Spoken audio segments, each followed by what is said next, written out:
Hello everyone, আজকে রেসিপিতে থাকবে হচ্ছে হাতে কাটা সেমাই অথবা হচ্ছে চুষি পিঠা। কার কার অঞ্চলে কি নামে বলা হয় সেটা অবশ্যই আমাকে কমেন্ট করে জানিয়ে। আজকে হচ্ছে এই পিঠাটা আমি 3 রকমের দুধ দিয়ে বানাবো। প্রথমে আমি হচ্ছে গরুর দুধ দিয়ে দিলাম 3 কেজির মতো।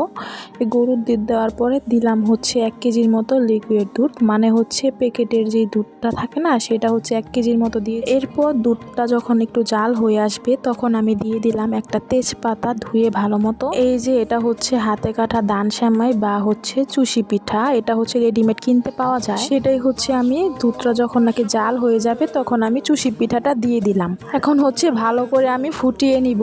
আর এই পিঠাটা বানাতে বেশি সময় লাগে না, যদিও খুব তাড়াতাড়ি। এখন আমি এই পিঠাটার মধ্যে অ্যাড করব হচ্ছে নারিকেলের কুচি।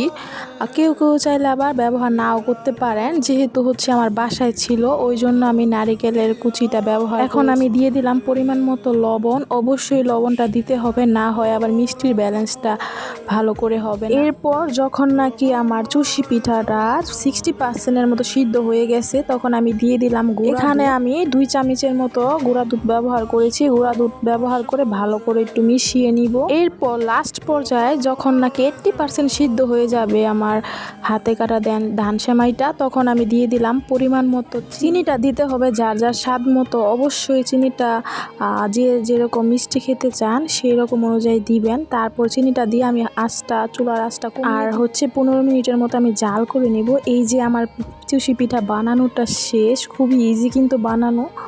আর এই পর্যায়ে কিন্তু কোনোভাবেই হচ্ছে চুলার মধ্যে বসিয়ে রাখবেন না, সাথে সাথে হচ্ছে নামিয়ে বাটিতে, না হয় পিঠাটা কিন্তু একেবারে নরম হয়ে যাবে। তো এই ট্রিক্স ফলো করে যদি রান্না করেন খেতে অনেক ভালো লাগে এবং অনেক টেস্টি হয়। তো আজকের ভিডিওটা ছিল এই পর্যন্তই। সবাই অবশ্যই লাইক, কমেন্ট এবং শেয়ার করে পাশে থাকবেন। টাটা।